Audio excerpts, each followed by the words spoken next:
1 jam loh saya minta untuk ngasih mobil Bukan sekali. mobil colongan, Pak.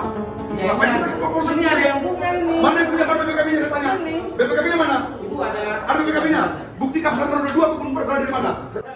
Syederelun viral, polisi dibentak debt collector gara-gara membantu negosiasi mobil seleb TikTok Clara Shinta yang ditarik paksa leasing. Dalam video amatir, tampak para debt collector yang diperkirakan berjumlah 30 orang marah-marah. Mereka marah karena tidak mau menunggu keluarga Clara Shinta dan memaksa mengambil mobil.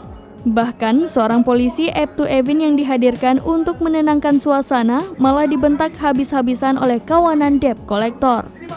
Clara Shinta juga meminta waktu 1 jam untuk keluarganya tiba dan cek keabsahan surat dari oknum debt collector.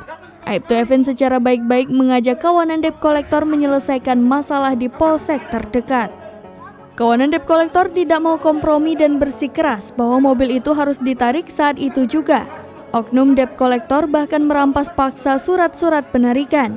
Pada akhirnya mobil milik Clara Shinta tetap dibawa oleh kawanan debt collector yang bertindak kasar dan beringas tersebut.